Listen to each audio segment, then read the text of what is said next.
You're listening to Alamo City Limits Podcast with Noah Magaro-George, the official San Antonio Spurs podcast of Pounding the Rock in SB Nation. What's going on, San Antonio Spurs fans? Welcome back to Alamo City Limits, the official San Antonio Spurs podcast of SB Nation and Pounding the Rock. As always, I'm your host, Noah Magaro-George, and that is my co-host, Damien Bartonek. Man, how are you feeling after a whirlwind trade deadline from the Spurs? Man, they did so much, and I don't know that anybody expected that. But here we are. They made a few trades, so first impressions. I need that from you. Yeah, overall, I think everyone was surprised. Everyone was shocked, and it's for good reason. They didn't do anything like we've seen some of these other teams do at the deadline. They didn't make any moves that, make you scratch your head or make you wonder where this team's going. They identified what they need to do. It's something that we're going to get in here with our first topic, so I'm going to hold off my thoughts on the entire thing for right now. But, man, I was really thrilled to see what they did. As a writer, someone who, has been a fan of the team, in years past, who I'm still a fan of the team, not in the same sense because I do write and I like to make sure I keep that, writing and fandom kind of in check there. But I will say this, for the first time in a very long time, Noah, I actually felt a little bit of fire come back for the Spurs. And it's not because I'm excited to buy a jersey. It's because, man, this team actually has a direction, brother. Like, we cover a team that has a little bit of direction, and I'm excited, bro. I'm excited. Oh, I'm excited too, and we'll get into the real thing, but I want to let our listeners know we're recording this podcast today. This is actually our second recording. Earlier, I committed a cardinal sin of podcasters. You have one job. That's to make sure that the mic is on. This man, Dame, over here, spent an hour of his time. We recorded. We knocked it out of the park. It was a great podcast. It was so much fun. I turned the audio on as I'm editing it, like nearly silent. I forgot to turn my mic on. So here we are. It is 10 p.m. Central Time on Friday, February 11th, and we are recording for the second time. So one, apologies to you, but also shout out to you for coming back, doing this with me. And I want to get this trade deadline talk started. So let's talk about the deals that went down leading up to trade deadline for the Spurs, because I feel like going in chronological order makes the most sense here. But before we get into any of the real specifics, I just wanted to get your feelings in general about the general manager, man, Brian Wright. I mean, he was able to do a lot, and he was uncharacteristically active for what we've expected from San Antonio over the years. So I just need your impressions of this. What did you think of what he was able to do? Because it feels like this is the first time we've seen him really take charge since he became general manager of the San Antonio Spurs. Yeah, I'm going to go ahead and set the tone with some opening thoughts here about just the overall makeup and what they did at the deadline over the past probably 48 hours, and you can probably extend that over the last 3 weeks or so. This season coming into the year, I think me and you and other Spurs fans, we expected this team to win probably 30, 33 games at most. Success this year was not going to be determined by wins and losses, but for sheer development to find out who is going to be here, long term, who can actually fit and carve out a role and find something for themselves long term in the silver and black, right? Well, right now the Spurs, even after beating Atlanta, I believe they're still 13, 14 games under 500. They haven't, been very, very consistent. They've been really bad in games that, go down the stretch, in clutch time. They're one of the worst teams down, in the clutch time and stuff like that. I think overall, man, it's just seeing what they did really just provided that spark that I think they needed. That's really going to set the tone for what you want to do going forward. With organizations like the Spurs, everyone talks about the Spurs way. Everyone talks about, what is and what isn't with this team. And right now, overall, I know they like to take care of their own. I know taking care of your players is a big deal, right? And it's what the Spurs have done, and it's what they've been known for decades, right? But the Spurs way, above all, is winning. That's what really matters in San Antonio. And they want to get back to winning. So rather than sit on their hands and say, oh, I don't know what we're going to do. We're going to stick with what we have. Or, the famous saying that goes around, we like what we have. No, Brian Wright said, no, that's not what we don't like what we have. We don't like where we're at. And it's no shot against those that they moved, but good organizations make moves like this. Good organizations are proactive. They grab rebuilds by the throat, and they set the tone, and they really want to make something happen, and they do, and that's what the Spurs did. So overall, I think I was really impressed with what they did. I think this is exactly what I've been telling people that they should do. And it's, again, no slight at those that they moved. But when you look at everything that they did, Noah, this was one of the best trade deadline scenarios I could have possibly imagined. And if I'm a Spurs fan right now, I'm thrilled with what they did. I'm glad as a Spurs fan, if I was a Spurs fan, I'd be glad with them knowing that they identified what some of the issues are and what they need to do going forward, and they took care of business and set the tone for what should be a stellar offseason. And I think I'm going to have to copy and paste that answer because I think you put it perfectly. One thing I did want to add, I thought that was pretty funny. Our guy Trevor Zickraff on Twitter, we both love Trevor. He's an awesome guy. He's been covering the Spurs, following the Spurs for a really, really long time. Some people know him from 48 Minutes of Hell. You may have seen him on Twitter. But on Twitter today, I saw a fan say, safe to say the concept of Spurs family died today. We moved Derrick White, we moved Drew Eubanks, Thaddeus Young. Like, there is no Spurs family. And I loved what Trevor said in response. He said, I'm pretty sure if the Spurs were 15 games under 500 at any point during the Tim, Tony, and Manu era, they would have looked to make moves, even with guys they drafted. Only Dom Toretto sticks by family when you're 15 games under 500. And I think that's perfect because I don't think the concept of family is dead with the Spurs. I don't think that's true at all. We saw them do right by so many guys, and we'll get into the specifics again with these trades later, but you saw Bryn Forbes go to Denver. That's a great situation for him. He's playing next to Jokic. You have guys like Jamal Murray coming back, possibly Michael Porter Jr. coming back. This is going to be a real playoff team. They're going to compete for something. They moved Thaddeus Young to a contender potentially. They moved Drew Eubanks, who unfortunately we know he got cut, but they tried to do right by Drew Eubanks, move him to a team that's in the playoffs, and that's a consistent theme that we've seen from them. So even though they're parting ways with guys and people think, it's cutting ties with family, this is a business. But they still love these guys. Pop loves these guys. The front office is trying to do right by them. So family isn't dead. It's just that this is a business, and you have to make business decisions. And as you mentioned, Brian Wright came out here. He wasn't playing around. It's not that they acquired a superstar or anything like that. They didn't get a Jokic. They didn't get an Embiid. But they made the moves that good organizations make. It may have been on the fringes, but they have opened up so many possibilities. So let's go ahead and get into the first trade. It wasn't one that happened on the deadline. We hit on it a few weeks ago when it happened because it was like the biggest news for Spurs fans for quite a while, at least for this season. We saw Bryn Forbes move to the Denver Nuggets. They got Juancho Hernan-Gomez, a 2028 second rounder, and $2.35 million in cash considerations. And it sort of feels like this was the catalyst that set everything else in motion over the past couple of weeks. So when that deal went down, Dame, did you think Pop in the front office were going to keep making moves and do what they did on this trade deadline? Or did you think, that was probably it? And did it signal anything to you in particular? Looking back at it, it signaled to me now, now we're here, in hindsight, it signals to me now that this was just setting the tone for what's to come, and rightfully so, and good on them. I really, really was surprised when they moved Bryn Forbes because I understand why they did. It wasn't like I thought they shouldn't have, but I was somewhat surprised because Bryn is a guy that Pop, they re-signed even though they had a plethora of guards already on the roster.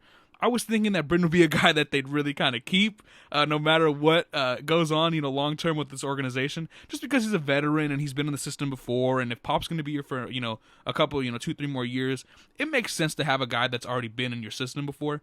But when I saw that they moved him for a player that respectfully doesn't offer you much, a second rounder that's, going to be that's a fifth grader right now or a sixth grader, I was a little shocked. I won't lie. But not only that, too, I did think that was all they were going to do. We're going to talk about him later, but I was anticipating a Thad Young buyout, and I was not anticipating the Spurs to be very active at the deadline. I was actually anticipating them to kind of be that ultra-conservative front office that they've kind of been in the trade market, and I wasn't expecting any of this. No, I'm not going to lie to you. So I may be stumbling over my words a little bit, Spurs fans, but this really caught me, out of left field. I was not expecting this. And especially now that we're looking back at it, man, you're right. This really did set everything in motion. This set the tone for what was a stellar deadline that I've already said once, and I'm going to say it again, So, in totality, yeah, I believe the Bryn Forbes deal was, the catalyst to set everything in motion. And I also think I didn't think they were going to do anything else, but I'm glad they did. And I was a little bit confused when they re-signed Bryn Forbes because, it was a big deal. He was kind of the GOAT of this franchise, and in a bad way. Like he was the scapegoat for this franchise. Third most minutes played, terrible defender, but at the end of the day, it wasn't his decision to be playing that much. And so when they parted ways with him, it was like the Spurs had almost won a championship. People were super happy. It's a new era. We're going to get Lonnie playing more. We're going to get our guys like rookies, Devin Vassell more minutes. Lonnie, he's going to get more minutes. Derrick, you name him. Like fans were celebrating in the streets that this guy was gone. And then they bring him back in what seemed like it was going to be a rebuilding year. So I was initially confused, but I like the move now. In hindsight, of course, hindsight is 20/20.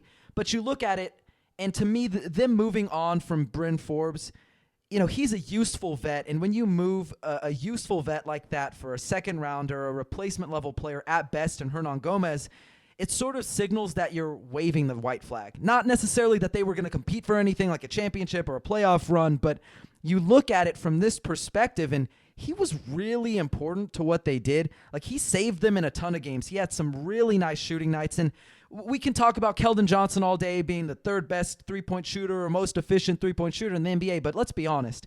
Outside of Doug McDermott, this guy had the most shot versatility on this roster as a three-point shooter. He's coming off screens. He's, screaming around the court, relocating, shoot-off movement, a little bit off the dribble. I mean, this guy was probably their second best three-point shooter. So when you move off from a guy like that, and you're a team that, yes, you've improved from the three-point line, but you're still sorely lacking in threats from beyond the arc, it just signals that, hey, we're trying to turn a corner. We're trying to get minutes for now, like we mentioned, Lonnie Walker, Josh Primo, Trey Jones, maybe even Joe Wieskamp. So again, we won't stick too long on this, but really, this was the move that set everything in motion. And then the next move that we saw, kind of another small move. They sent Juancho Hernangomez. He was here for like a second. He was here for a second. He took 2 breaths of that 2-1-0 air. He was out the door. They sent him to Utah for Tomas Satoransky, a 2027 second-round pick, which is going to be the least favorable between the Thunder, Rockets, Pacers, and the Heat. And that pick doesn't matter that much, but they were able to stack assets. So what are your thoughts on that deal? And do you think that Tomas Satoransky is going to end up playing for the Spurs this season? Because at least from the outside, as people who cover this team, but we're not involved with the organization directly, sort of seems like he's probably not going to play that much. Yeah, no, I don't expect Tomas Satoransky to play much. I will say I was a little bit glad to see that the Spurs acquired a Czech NBA player. There's not very many of them in the NBA. I thought that was really, really nice of them to do. I'm sure they were thinking about me when they made that deal, but no. In all honesty, though, and in reality, no, I don't expect him to play much. He's not having a very good year already right now. Although I may, a part of me does have a small belief that maybe the Spurs do want that veteran, backup point guard to kind of help run that second unit. I'm hoping that's not what they do, because I'm hoping that they'd give a guy like Primo those reps. But, hypothetically, I could see it happening. If not this year, maybe next year they'd keep him around on a cheap deal to maybe kind of be that veteran presence for a guy like that. But no, he's having a really down year. I'd be shocked if he plays much at all this year. He's shooting 29% from the field, 16% from deep. Right now as a pick-and-roll ball handler at a frequency of 32%. He's in the 4th percentile. So, no, I think overall, man, I'd be shocked if I see Tomas Satoransky. It hurts my heart, right? Because I would love to see Satoransky, a Czech NBA player in a Fiesta jersey. But unfortunately, my man, I don't think it's reality. And I think the juiciest part of this deal was the second-round pick in 2027. That's probably a 7th grader right now. But, hey, that's plenty of assets. Another asset to grab for someone who, in Hernangomez, who I don't even remember him playing, Noah. I may be showing my hand. I don't even remember.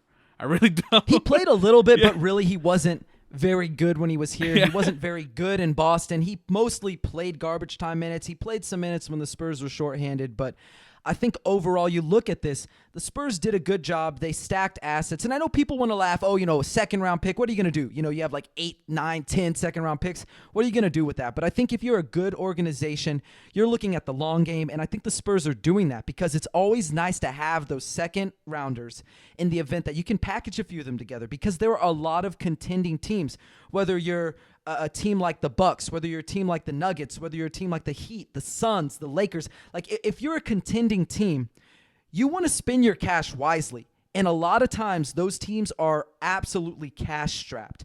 And one thing that's important to remember is these first round picks, every single one of them, their salaries are guaranteed. So if you can throw them a couple of second rounders, you can get them out from those guaranteed contracts. Those second rounders can be useful. We've seen it in years past. Malcolm Brogdon has been very useful over the last couple of years. A guy like Nick Claxton was very useful over the last couple of years. You send them some second rounders who they can turn into two-way contracts, non-guaranteed contracts. You can get yourself a first rounder, and who knows, maybe that guy ends up being special for you. Maybe he's a role player. Maybe you use that pick to move up as well. But for me, good organizations are thinking like this. They're playing checkers. They're not playing chess. I'm happy with what they did, but man, let's move on to this next deal. Let's do it, bro. I'm smiling right now. I don't it. think anybody can see it besides you because it's me and you on Zoom right now. Nobody can see me smiling, but this made me so happy because you look at this trade, and if you're a Spurs fan, the entire fandom took a collective breath of relief on the trade deadline day. San Antonio shipped Thaddeus Young, Drew Eubanks, and the Pistons' 2022 second rounder to the Raptors for a former All-Star guard in Goran Dragic and a lottery-protected 2022 first-round pick. So what were your first impressions of that deal when you saw it break? I know what it is. You texted me when it happened. Oh, yeah. But I want you to tell the people, what were your first impressions and how happy were you to see that the Spurs did not have to buy out Thaddeus Young, continue that trend of buying out Pau Gasol, DeMar Carroll, LaMarcus Aldridge? I mean, it ended a streak of 3 straight years they had buyouts. So how happy were you to see that?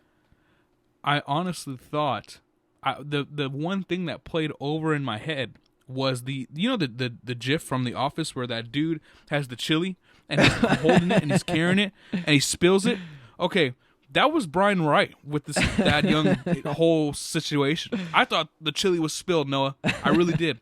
And then all of a sudden the Spurs come out and they move him for that package of getting a first-round pick and Goran Dragic, who I don't believe is going to play, but you added that lottery-protected first-round pick, and right now it's projected to land anywhere from 18 to 20 right now. That's a very good value for a player in Thad Young who, respectfully, he's an older player, right? He hasn't played very much, if at all, especially over the last couple of months, and you grabbed a first-round pick for him. Yeah, you gave up your Detroit 2022 in order to kind of like swap, so to speak, but that's for a rebuilding team like the Spurs, who, like you mentioned, yes, second rounders are nice, especially for contending teams. But for a team that's not contending, a team that's rebuilding, I couldn't think of a better trade package to get for a guy like Thad Young. Someone who's not playing for you at all. I was shocked that they were able to get that because I personally felt like they kind of fumbled the situation a little bit. But the fact that they did, man, good on Brian Wright. Because that saved, talk about the Bryn Forbes deal setting the tone. This also, in a way, really set the tone of what Brian Wright was looking for and how aggressive he was at the deadline.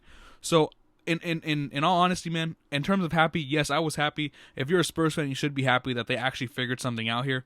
And they got, some decent value for a player that wasn't, offering very much.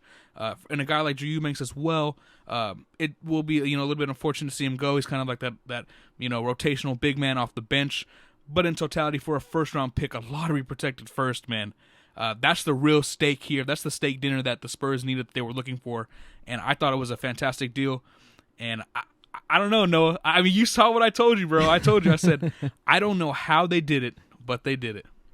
And I think it's important to add some more context because I think sometimes people listen to shows or podcasts or they see Spurs media covering this team and they think, oh, you're just kissing their feet, you're bowing down to them. But really, they know that we keep it real on the show. We're honest. We give our opinions here. Sometimes they're hot takes to people. Sometimes people don't agree with them. But when we give Brian Wright and this front office and the San Antonio Spurs credit, we really mean it. So I want to add some more context to this. Not only was Thaddeus Young not playing, he was a soon-to-be 34-year-old, had 24 DMPs, had several inactives because he had COVID. He missed a ton of time with that as well. And he was coming off a career year in Chicago. It looked bad from an outside perspective. This guy could not get on the court over Jock Landale. He couldn't get on the court over Drew Eubanks, guys who are more replacement level players than like true rotational bigs. And they were able to flip it into a first-round pick. Obviously, Goran Dragic, we can talk about that for a second. I mean, he's probably as good as gone. There have been a ton of reports saying the Spurs plan on buying him out. Looks like the Mavericks, Bucks, Bulls, and Clippers are interested in him. So I wouldn't be surprised if he doesn't end up playing a minute for the San Antonio Spurs. He didn't get a number announced, unlike some of the other players who they announced those trades. So signals to me they're probably looking to move him. They're not really sure what they're going to do with him yet. Move him not in terms of trade. The trade deadline is done, but in terms of, they might buy him out, let him go to a better situation. They always try to do right by their vets. But the other part of this deal that I think goes really underrated was they moved Thad and they moved Drew, and that totally signals that the Spurs believe in Zach Collins as their backup center. Because this guy, he spent some time in the G League. He's come back, had 3 games. Each of them have been really solid. Even tonight against the Hawks, probably his worst game so far, but still really solid production from him. They believe in him. Former lottery pick guy. I mean, you clear minutes for a guy who has had 3 surgeries in 10 months, missed another 8 months because of a shoulder surgery, has not played a full season since 2018, 2019. The Spurs must be confident in him. So I think just the context around this entire situation makes this deal even sweeter for the San Antonio Spurs.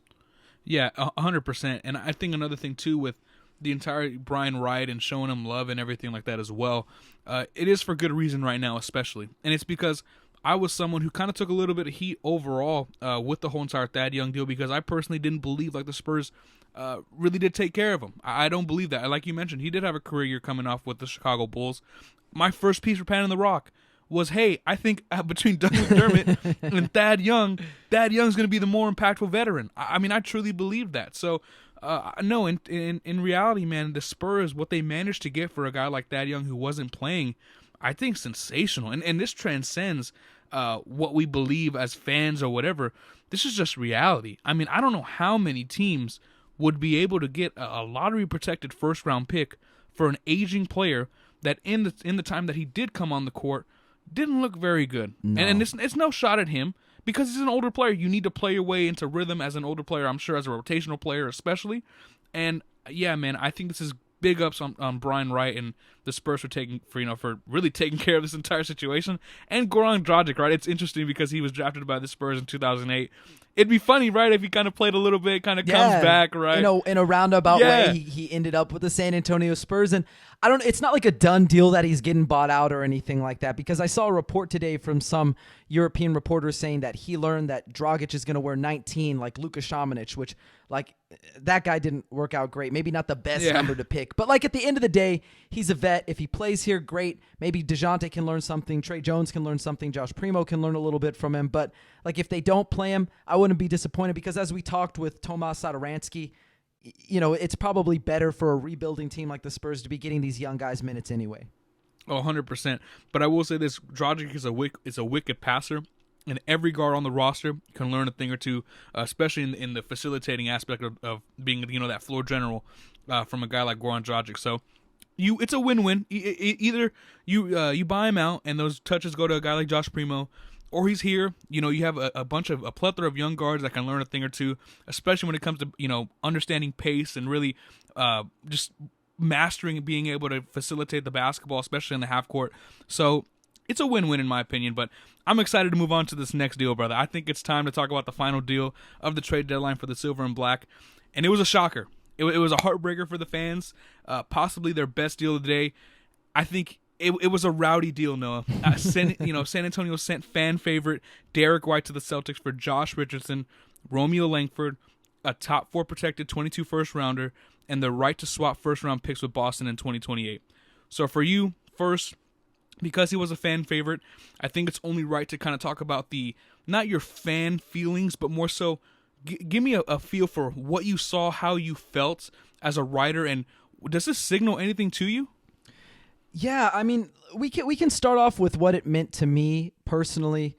You can hear it in my spaces. You've probably heard it on podcast. I talk about it with anyone who will listen. But my mom, Kathy, went to CU Boulder. She graduated from there. And we've always been Buffs fans. We love our Chauncey Billups. We love our Andre Robersons. And we've loved our Derrick White. And so when the Spurs drafted Derrick White with the 29th pick in 2016 I think it was 2017, it just like hit differently. It was special to see a guy you watched in college for a year at your program who helped you be a really solid team in the Pac-12, a really good basketball conference in Division I in college basketball.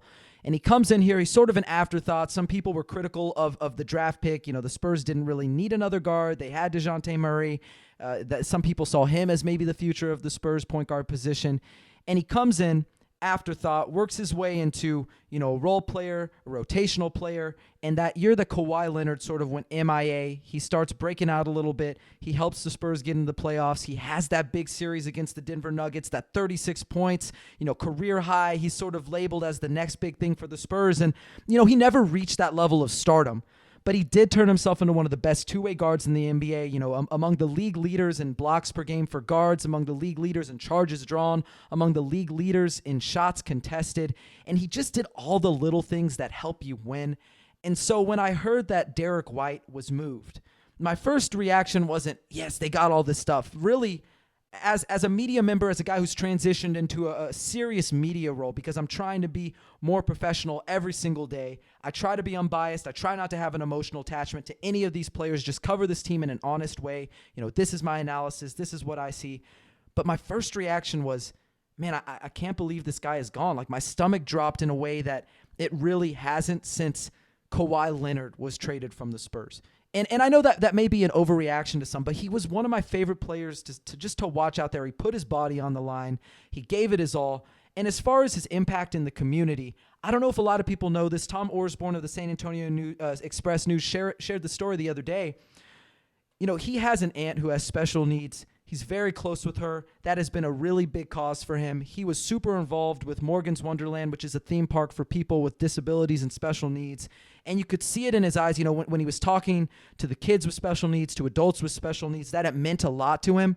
And so the fact that he's a great person, he's a great player for this organization. He's not going to get that jersey retired or anything like that, but it meant a lot that he was here. He bought into what they wanted to do. He genuinely cared about this organization, this team, this city. And so I wish him well, because I think this is going to be huge for him in Boston. I agree. And I put immediately on social media that I think Derrick in Boston will actually be a little bit more impactful there than he was here in San Antonio. That's not to say Derrick wasn't a good player here, because he was. But I think in a role as that tertiary creator, I think he's going to be really solid there, man. I echo everything you just said as well about him, Derrick White, the person, more so than the player. I think he's a great human being, and it's always nice to see a guy that's really grown, that you've been able to watch his development year in and year out, and he's really a guy that embodied kind of what the Spurs like to do as those gritty, do the little things, have do a lot of things that have an effect on winning. That's what Derrick did, right? It was the little things, the small things, the intangible things, just what Derrick brought to the table. Any contending team could use a Derrick White, and I think Boston's getting a very good one. I thought the deal, just overall, kind of talking about the trade a little bit here, the Spurs are going to be losing a player that, albeit they were under 500 when Dejounte, Derrick, and Yaka played, they were significantly better with all three of them together than they were without. They were 4-16 when one of them were missing, 16-19 when all three of them played. So regardless of how you feel about the season, clearly they're losing, a top 3 player on their team right now, top 4 player on their team. So I think overall, man, it was very tough to watch Derrick, leave.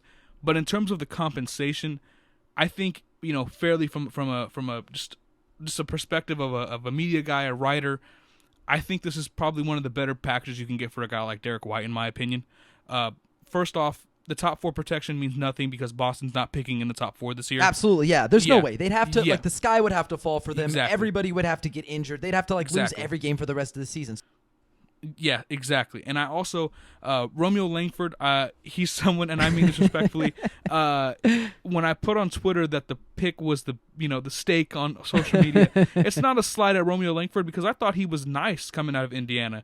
And for those listening, nice, I'm just saying he was good in college, right? He was he was nice, right? He was nice at Indiana. Yeah. I thought when he was taken in the lottery, I was a little bit bummed, because the Spurs that year had the 18th pick, and I thought, okay, maybe not a lottery guy, but if he falls to 18, maybe the Spurs turn him into something special. Maybe they can, but I'd love to hear you continue talk about him, because clearly it hasn't worked out in Boston for him. Yeah, man, Romeo Langford just in general hasn't shown very much, whether it's as a pick-and-roll ball handler. I believe he's in the 36th percentile. Catch and shoot numbers aren't there. Isolation numbers aren't there. Interesting enough, as an isolation defender, he's in the 96th percentile. I think those numbers are a little bit inflated, but I have heard some solid things about him on the defensive end of the floor. The one guy that I was actually really interested with the Spurs grabbing from this deal was Josh Richardson. Now, Josh Richardson, he's, up to this point in his career, there was actually a funny article I read about a couple years ago that mentioned Josh Richardson. You can tell the kind of year he's going to have from the first month of the year. So he would either have a very, very good season if he has a very good first month, or he has a down year. I don't think it's that inconsistent anymore. But he's really kind of found and carved a role for himself as a really solid 3-and-D wing, especially off the catch, shooting from deep. He's a 40% catch and shoot 3-point shooter. I think he's a guy that could potentially, with the emergence of Josh Primo next season or even this year off the bench as your primary ball handler, Richardson can be in the Lonnie role, the Lonnie 3-and-D role, and I think that would really fit for what the Spurs need and what they want potentially, because if you're going to put Devin Vassell in the starting lineup next year, someone I believe should play the 2, you're going to need a backup too, right? You're going to need someone that can play that, or even a 3. So I think, Josh Richardson can can fit right in there. I would love to get your thoughts on Josh Richardson. Obviously, he's not, Manu Ginobili at the 2 guard, right? But he's a guy that can, for what the Spurs need within the role, they have a really good track record of really playing players with their strengths, especially within that role. So I'm interested to see how he looks.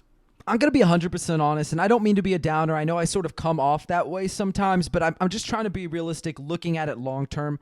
I can't really see Josh Richardson fitting here. Looking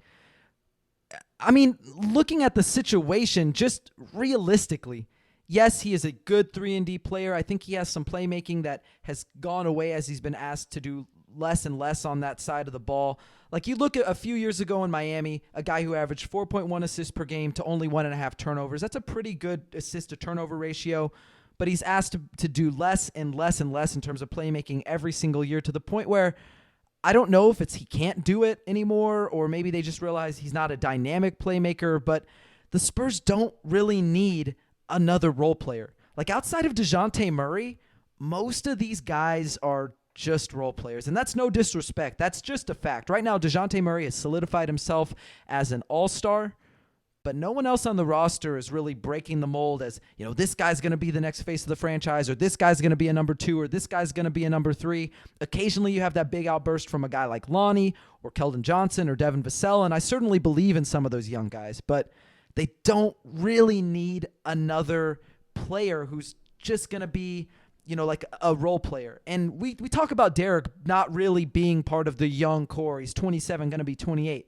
This is a guy who's 28, going to be 29 next season. And I know some people were confused with how the cap looked. Like, you look at his contract on Spotrac, it kind of looks like it expires after this year. But you look at it again, they have some extra details. This guy's actually under contract next season for $12.4 million.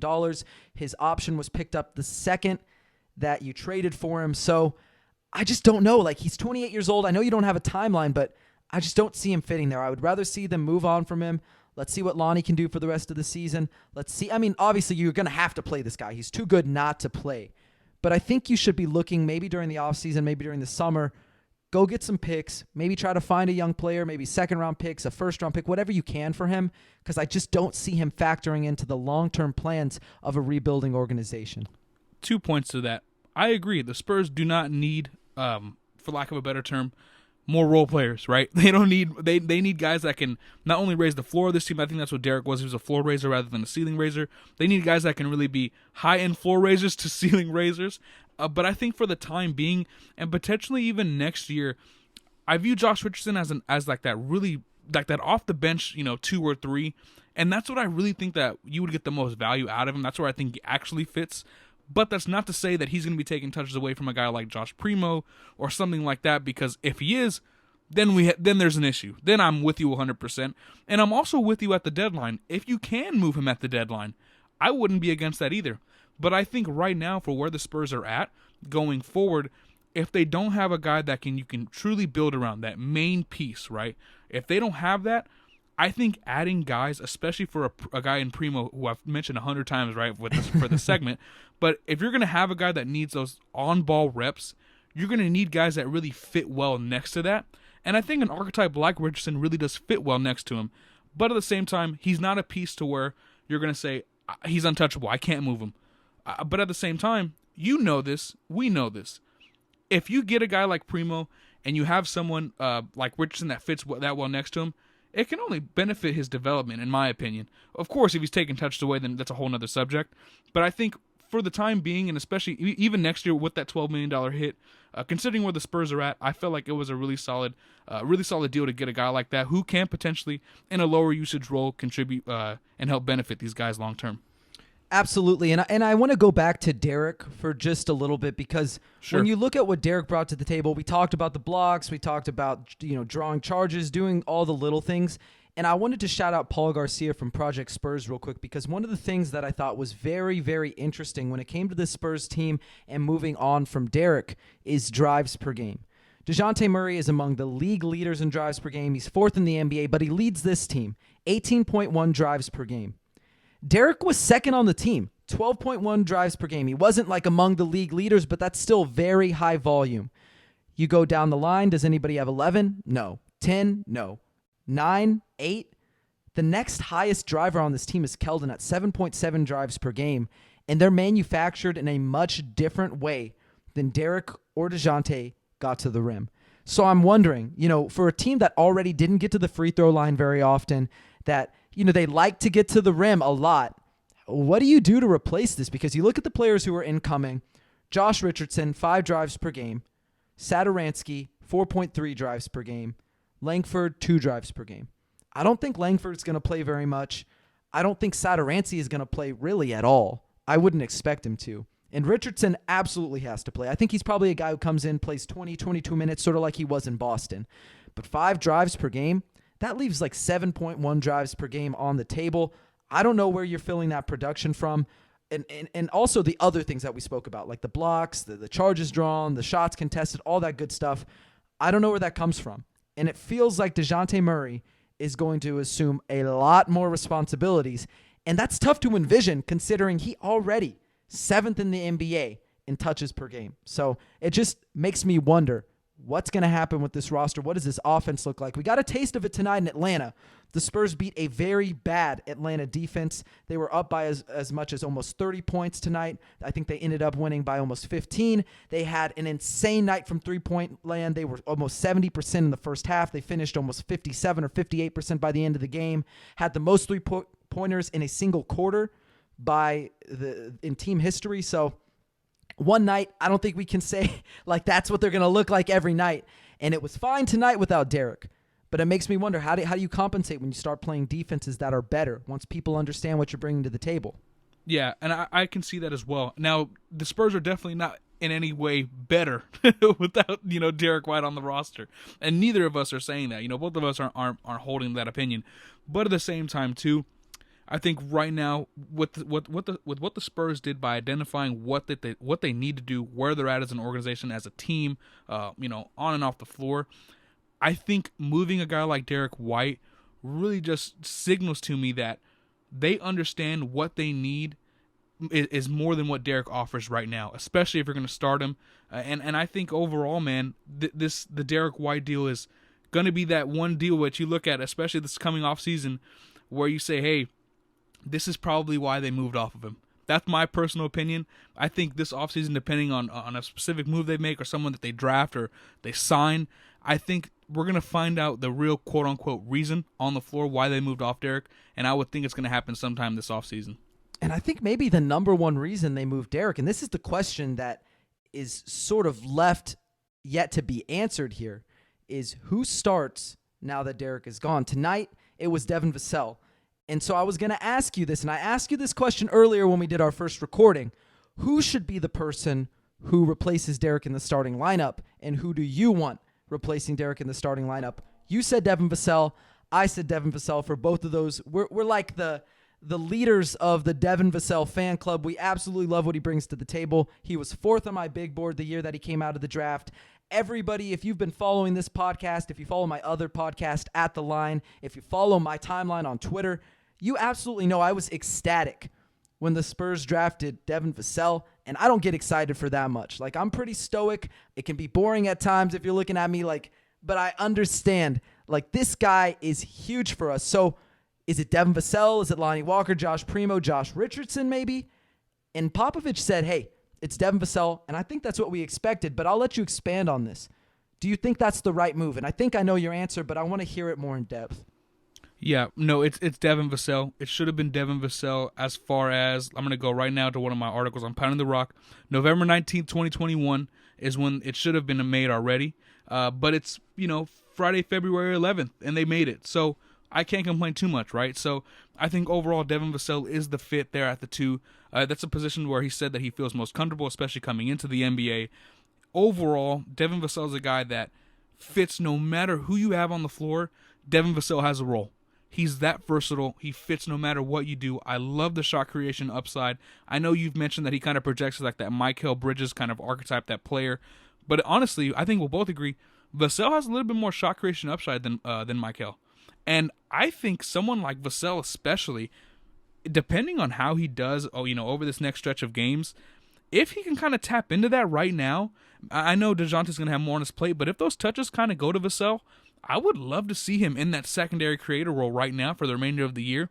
And if that's the case, Noah, we could see something else that maybe we weren't expecting from Vassell in year 2. You know what I mean? And maybe that can kind of set the tone and build some chemistry heading into the offseason and into year 3, because Vassell right now, who I believe should be the starter, he's going to be starting next year with the group that has DeJounte and Jakob and potentially either Doug or Keldon. So it makes sense now to build that chemistry, amongst all of them together in this lineup. And I think you would agree with me. Devin Vassell in the starting lineup probably should have been already happening, but the fact that it's here now, better now than never. You know what I mean? So I think it's Vassell 100%. Absolutely, and I again, we all love Derrick White, one of my favorite players. I think he did a lot of good for this organization while he was here.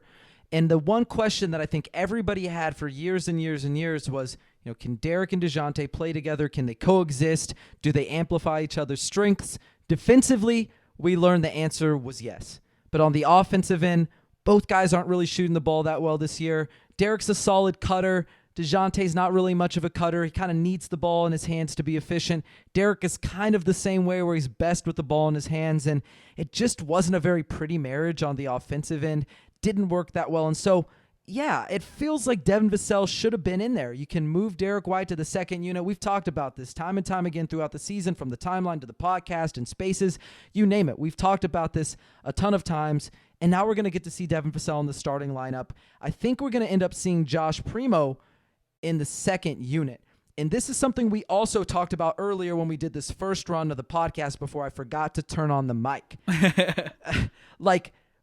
When Lonnie Walker headed into that Cleveland game, he was sort of a game-time decision, some knee soreness, and so I was willing to say, maybe it was the knee soreness was why he came into the game, played 11 minutes, didn't really see minutes after that, not even in garbage time once they were blown out, and Josh Primo got 20 minutes.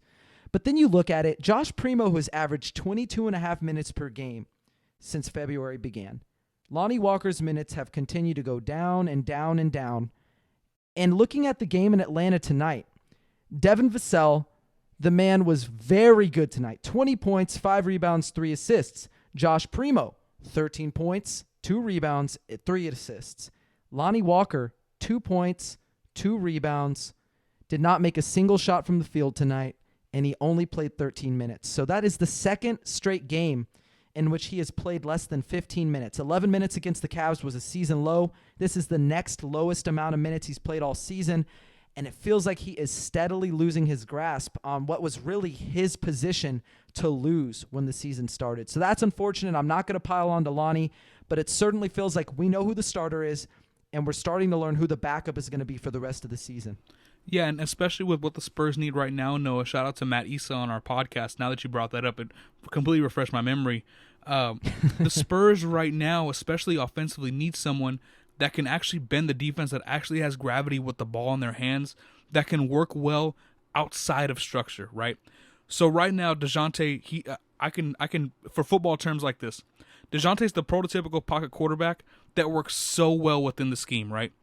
They need someone that can do a little bit more outside of that actually has gravity outside of that can, help elevate those around him. Not to say that DeJounte doesn't, but they need someone that can truly create at all 3 levels and have that gravity, man. Gravity. We all have experienced it before, right? And I think that's the one thing that with Josh Primo, you're hoping that can actually become. Because you didn't draft Josh Primo at 12 to be your 3-and-D catch-and-shoot 2 guard, right? if that's the case, they could have drafted, whomever at the, at They could have 12. had Chris Duarte. Yeah, they could have had I was gonna almost say that, 24-year-old Chris Duarte. They could have gone like a guy 6 years older. Yeah, exactly. And so you drafted Primo because you think he has shot creation upside that isn't found on this team right now, right?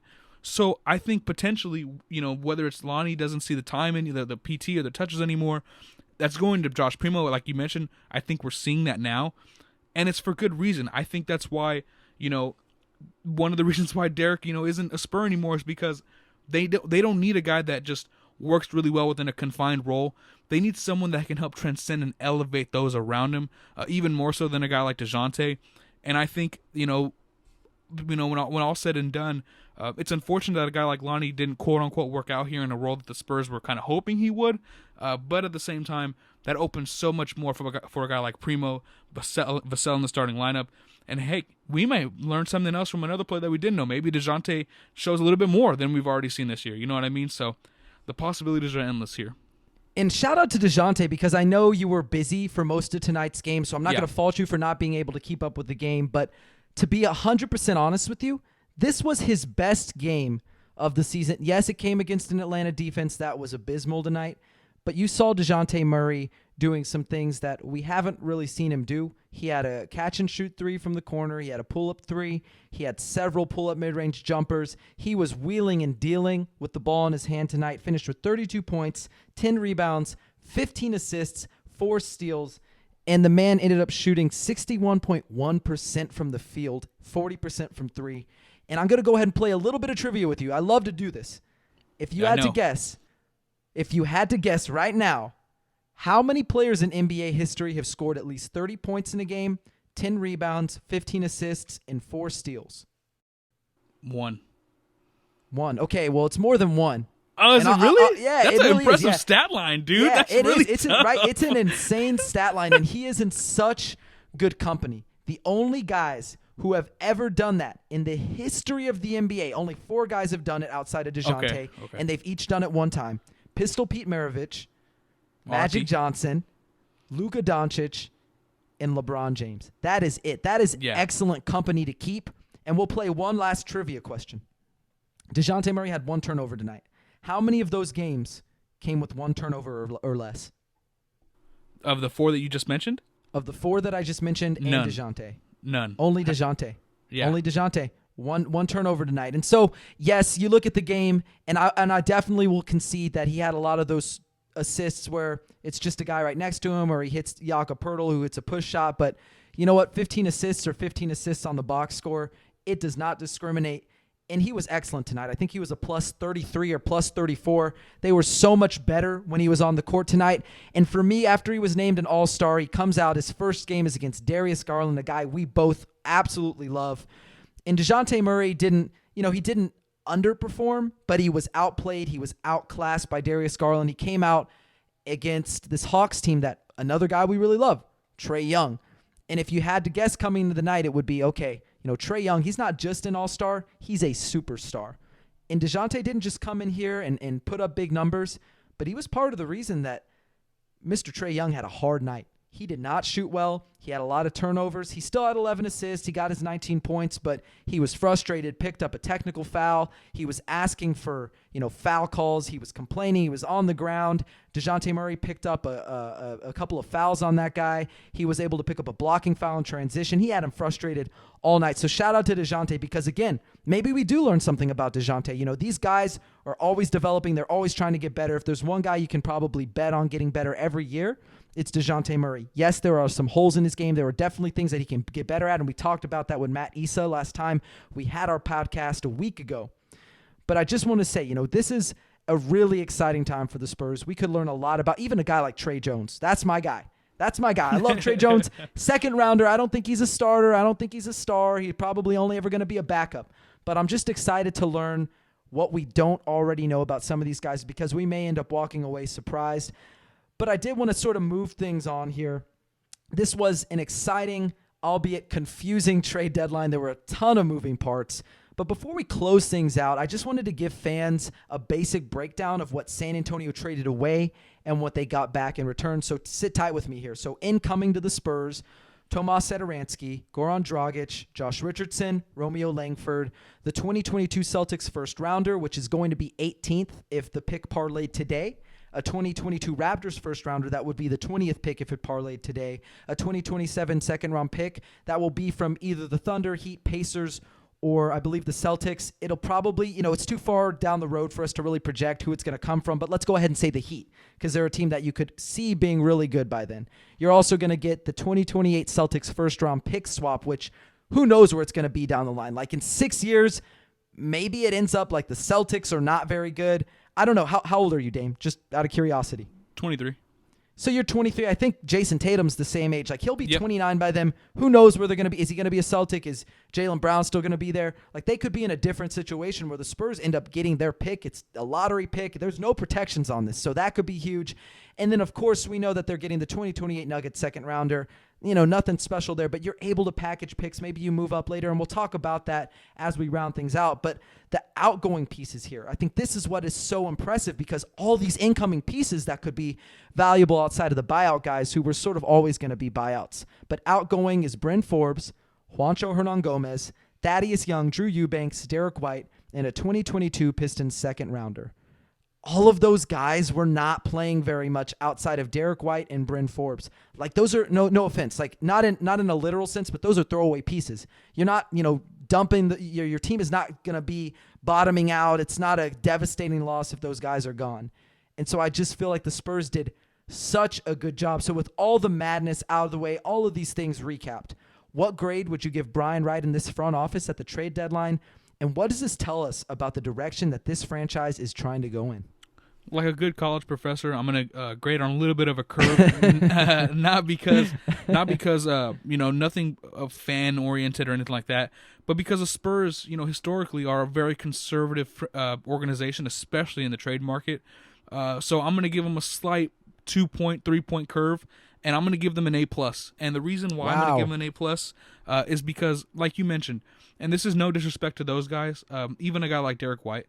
But you traded rotational pieces, and at best a third, your third initiator on a playoff team, right? And you grabbed 2 first-round picks, multiple second-round picks, and a pick swap down the line that could potentially pay huge dividends down the line, right? For pieces that, respectfully, again, you didn't trade your two best players. You could have been like the Sacramento Kings and moved multiple assets and your best young player for a guy like Sabonis and be capped out a 38-win team in an 82-game regular season, and we'd all be SOL right now. You know what I mean? And yeah. and right now, the Spurs, I think Brian Wright did an excellent job. And granted, they're not going to get anything out of Satoransky or Dragic, and heck, they might not get much out of Romeo Langford. But you got one rotational backup, 2 that can potentially, maybe you can get a late first from, God knows who, or an early second or something like that for a Josh Richardson. And that even adds even more so to where you're headed, which is you're a rebuilding team. Is it a little bit late that they're going down this route? Sure, but like I mentioned earlier, better now than never, right? And I'm glad that they identified what they need to do. Kind of talking about me and you here, as broadcasters, as aspiring writers, reporters, we don't just want it, we really want it, right? In the words of Bruce Boudreau, famous Caps coach, you can't just want it, you got to go out and effing want it, right? And the Spurs, they didn't go out and sit on their hands and twiddle their thumbs and hope to land in the top 3. No, they went out and attacked, they conquered, and they set the tone for what should be a rebuilding Spurs team. And essentially, by the time we hit the mid of the 2020s, late 2020s, this should be an organization that's back to winning. The true Spurs way, above all, is winning.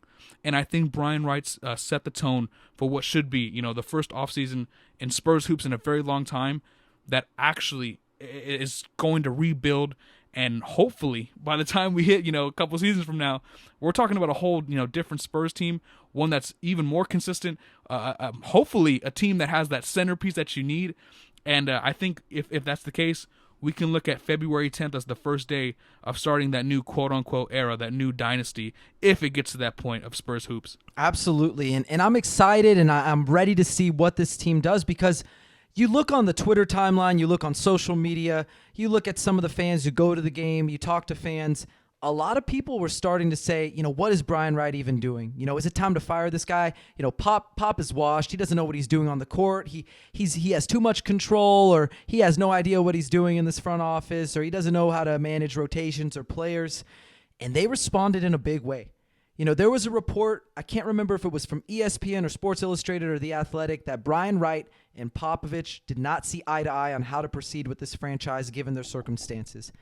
And over the last couple of years, you see them make pretty minimal moves. They're playing it very safe. And then Brian Wright, it seems at some point there might have been a turning point for them, and they go, Popovich is saying, hey, maybe. And again, this is just speculation. This is not hard proof. I don't have any 100% facts on this, but it feels like Popovich said, look, I'm looking in the mirror. This team is not very good. There was reports that he has been reinvigorated by coaching this young team, that it's a challenge, but no coach wants to go out at the bottom. You want to go out at the top, or you want to leave an organization in a better place than when you were inheriting this organization. And so it feels like Pop said, you know what? I'm going to back off a little bit. I'm going to spend time mentoring these guys even more, coaching these guys even more.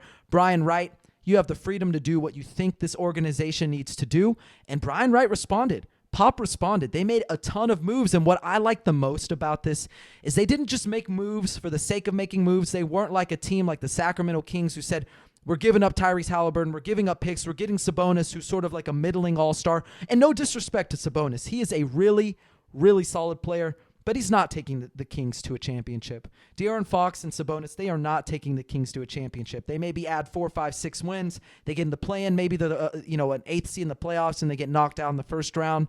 But Brian Wright said, you know what? We're making moves, but we're not going to be reckless, and we're going to maintain cap flexibility moving forward. Paul Garcia, again, shout out to Paul Garcia because he is excellent. He is a wizard with the cap. The Spurs, according to him here, and I trust him, he is very good with this stuff. If they let all their free agents walk this summer, they waive players who are not on guaranteed contracts, they can open up $33.4 million in cap space. A lot has been made about, the Spurs on a free agency destination, and yes, that is true. They probably won't land a big fish, but that is so important, trying to retain your own guys, maybe sign guys on the fringes who can help this team. And outside of that, you just look at the context of what they've got going on here. They have been competitive every single night. You look at cleaning the glass. Cleaning the glass says that the Spurs should be a 500 team right now. You mentioned it earlier. They haven't been very good in the clutch, but you get a few good pieces. Maybe you use all these first-round picks and second-round picks you have to move up. You get the 6th pick or 7th pick. You move up to the 3rd pick. Now you're looking at Paolo Banchero, maybe Chet Holmgren, maybe even a guy like Jabari Smith Jr., and you could change your franchise around really quickly. So I absolutely agree with what you were saying. They didn't just sit on their laurels. They weren't twiddling their thumbs. They weren't just hoping to luck into something. They're being proactive, but they weren't reckless. And I think that is so important because if you're reckless, it can send you to the bottom real quick, and it is hard to get out of the cellar. Yeah, and I think in years past especially, the Spurs have been ultra-conservative in the way that they really don't make any moves, and they really stick with what they have. Like the famous, meme is, we like what we have. Everyone's laughed about it and they've seen it, right? And that's really been what they've done. And I think for them to do this, for them to say, to identify where they're at, and truly, because change is tough, folks. I mean, look at the history of humanity, right? Not to broaden it, but look at how difficult change is. For you to identify that and be honest with yourself and say, hey, this is not okay right now. We need to figure this out and make something happen and start it. Man, starting that trajectory of where you want to go, especially yesterday. As a writer, I get very excited when I see organizations make move and identify what needs to be done, and they go out and do it. And it even makes me a little even more happy, or it gives me a little bit more spark to see it's a team that I grew up, loving, a team that I write about now. So I think overall, Noah, I think we can both sit here and say, if you're a Spurs fan right now, you should be encouraged with where they're going and what they did yesterday. Absolutely, and I think I forgot to give them a grade, so I will give them a grade here. I'm going to give them an A. I won't go as far as A+, because I think for an A+, you really had to have landed a franchise changer or done something that absolutely just propels you to the next level, but absolutely an A. And adding more context to this, Pop in the front office also picked up the Lakers' 2022 second-round pick, a 2023 Pacers second-round pick, a 2025 Bulls first-rounder, 2025 Bulls second-rounder, the rights to swap second-round picks with the Pacers in 2026, all from the DeMar DeRozan and Doug McDermott sign-and trades this offseason. So they haven't just been standing pat. They have absolutely been proactive. They're making moves, and you make those little moves on the fringes. You get those picks like I mentioned. Maybe you trade up. Maybe the NBA basketball gods reward you for doing it the quote-unquote right way. They haven't bottomed out. They haven't just tossed in the white flag completely. They've been competitive night in and night out. I anticipate they will still be competitive, adding Josh Richardson. Maybe some of these vets play. Dejounte has seemingly taken his game to another level a little bit. So just really proud of this Spurs team because we talk about, the same things it feels like almost every week, whether, can Dejounte be that guy or, is it time for Lonnie to move on? And it feels like we finally have a reason, not just fans, but us as media members to be excited for a new era of Spurs basketball. And as you mentioned, it may be coming a little bit late, but the fact that it's coming at all, that is so huge. It makes this job a lot more fun. It makes being a fan more fun.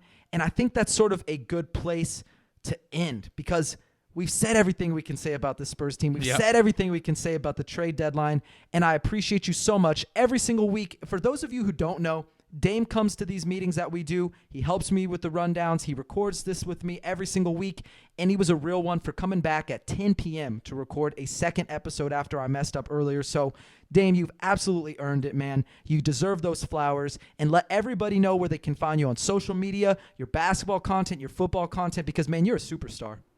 Hey, man, I appreciate you, bro. I mean, there's nothing I'd rather do at 11 o'clock at night after coming off of work, getting off of work, than doing this, brother. And that's sincere, though. That's honest. That's genuine, bro. So I appreciate you, man, for sure. Go ahead and follow me on Twitter, though, y'all, at DA Bartonek. That's at DABARTONEK. A lot of Washington stuff, a lot of Texas State stuff, a lot of Spurs stuff. I'm a full-time student, so I try to, stay as active as I can on social media and, do all that good stuff. But it's a grind, and, my brother Noah's grinding as well, so go check him out and check out everyone at Pounding the Rock. Everyone's really dope out there. So, Noah, I'll let you close out the show.